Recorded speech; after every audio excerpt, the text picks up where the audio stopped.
Nós temos o privilégio, o Senhor tem um propósito na nossa vida.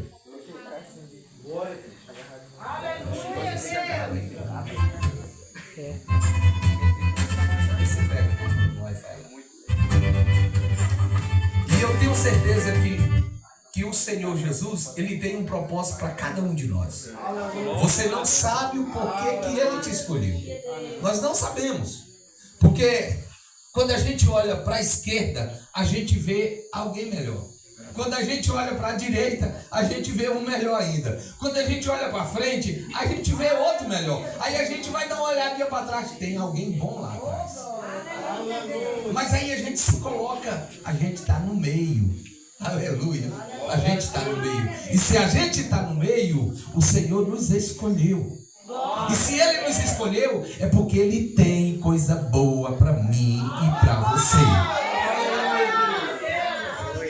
Aleluia. Então nós vamos pregar, não vamos cantar não. Esquece esse negócio de ir, bora para a palavra. Meus amados irmãos, o texto que nós lemos nessa noite é um texto muito maravilhoso. O texto que nós lemos nessa noite é um texto de alguém. O texto fala a parábola da figueira estéril. Uma figueira que não estava produzindo frutos. Uma figueira que estava numa terra boa, num lugar bom. Tinha um vinhador, um trabalhador que cuidava dela bem. Ele estava ao dispor daquela figueira. Mas o dono daquela figueira... Sim, meu filho. Diga aí, minha filha, qual é o problema? Tá? Então, ou ouça a palavra, ou ouça a palavra. Tá? Aleluia. Glória a Deus. O dono daquela vinha, ele veio visitá-lo, o seu trabalhador. Mas quando ele chegou lá, ele viu a figueira bonita. A Bíblia diz que ela estava boa, estava bonita. E a Bíblia diz que ele foi o quê? Ele foi procurar o quê? Fruto na figueira. Mas quando o dono da vinha chega na figueira, ele percebe que a figueira não tem frutos. E aí ele fica zangado. Ele fica zangado. Além dele ficar zangado, a ordem dele é para tirar. Tira ela daqui. Tira ela do meio. Ela não está servindo. Mas o trabalhador, aquele que cuidava da vinha, ele disse: meu senhor, deixa só mais um ano. Deixa eu ficar só mais um ano com ela aqui. Eu vou de novo cavar ao redor dela. Eu vou botar o estrume, eu vou botar o esterco ao redor dela. Eu vou cuidar dela melhor. E se daqui um ano ela não produzir, aí ele não diz, aí eu vou cortar. Ele não diz isso, ele diz, aí tu mandarás cortar. Tu mandarás. Ele diz, eu não vou cortar, tu mandarás. Mas eu quero, antes de adentrar aqui, eu quero voltar lá para o início, lá para o Jardim do Éden. Para o Jardim do Éden, no capítulo 9 e o versículo 7, nós vamos encontrar Adão e Eva pecando.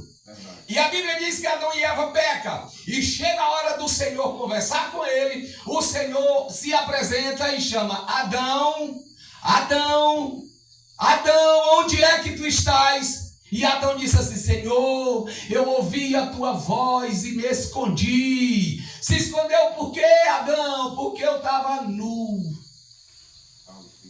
Aleluias. Mas aí o que eu acho interessante aqui nesse texto, o que eu acho interessante da importância da figueira, lá no início, aí a Bíblia diz que Adão pegou folhas de quê? Figueira. E fez o quê? Roupas, aventais para si. Porque eles descobriram o pecado. Aqui eu vejo uma figueira cuidando do homem. Aqui eu vejo a figueira tendo uma importância na vida do primeiro casal que o Senhor colocou na face da terra. O zelo por ele. Descobriu o pecado, mas ela estava dizendo: me cobre com as minhas folhas, que aqui as vergonhas não ficará de fora. E quando nós vem vindo que chega no livro de Levítico, Levítico, no capítulo 19, o versículo 23. Aí lá nós vamos encontrar de novo essa figueira. Vamos ver o que diz. Levítico, capítulo 19 e o versículo 23. Olha só o que diz. O texto diz assim: e quando tiverdes entrado na terra e plantarde todas as árvores de comer, ser vós a incircunciso o seu fruto 3 anos, e vos será incircunciso dele, e não comerás. Porém, no 4º ano, todo o seu fruto será santo, para dar louvor a Deus. E no 5º ano, comereis o seu fruto, para que vos faça crescer a sua novidade. E o Senhor, o vosso Deus, o abençoará. Quando nós olhamos aqui, agora já em Levítico, o Senhor está dizendo: ei, vocês vão plantar.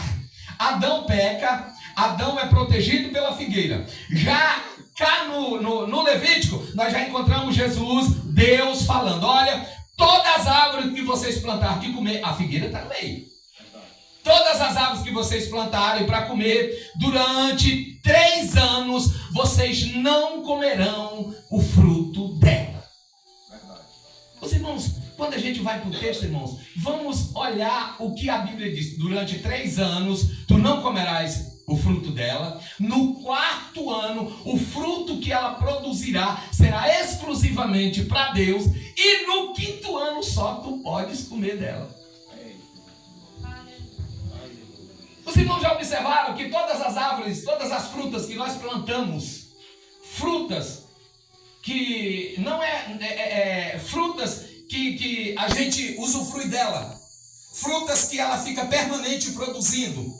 Os irmãos já perceberam que a maioria delas só vão produzir para nós comer depois de 5 anos? Com certeza. Depois de 5 anos. Elas só vão produzir depois de 5 anos. 5, 7, 8, elas vão produzir, porque os primeiros anos dela, ela é exclusivamente para Deus. Glória a Deus.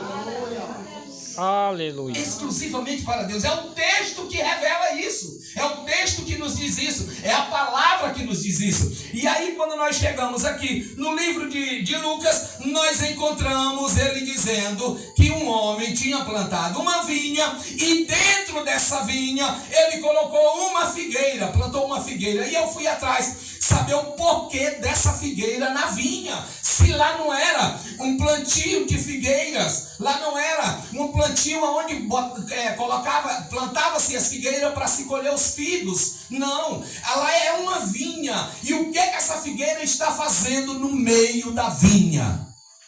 Aleluia. Quando a gente vai procurar, a gente vai entender. A figueira, ela é até hoje usada na região da Palestina, de Israel, por onde ela produz. Ela é usada, primeiro, a primeira necessidade de se ter uma figueira: sombra.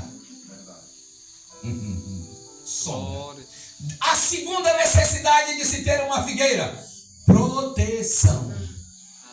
Ela produz proteção.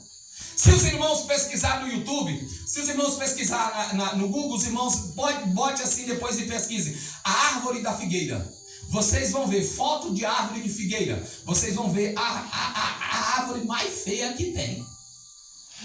A figueira não é bonita. A figueira não é uma árvore. Não, a figueira ela é cheia de raízes fincada no chão. Agora, só que a figueira, ela tem um detalhe muito grande. A figueira não é qualquer vento para derribar ela. A figueira não é qualquer maneira de se cortar que derriba ela, porque ela tem vários troncos em uma árvore só. Ela tem várias raízes, e as raízes delas tanto é no chão como é para cima. Se você ver a foto, você vai se assustar. Mas isso aqui que é a figueira? A foto dela, a imagem da figueira é uma imagem muito feia. A gente acha ela feia. Mas o que é importante da figueira? A sombra. Glória a Deus. O que é importante da figueira? A necessidade que ela traz de agasalhar, de guardar. E a terceira coisa: produzir fruto. Aleluia. Aí quando nós vamos mais ir para frente, nós encontramos Jesus comparando nós com o quê? Com a figueira. E agora eu quero ministrar a palavra nessa noite para a igreja. Irmãos, eu não sou pregador, eu sou pastor de campo.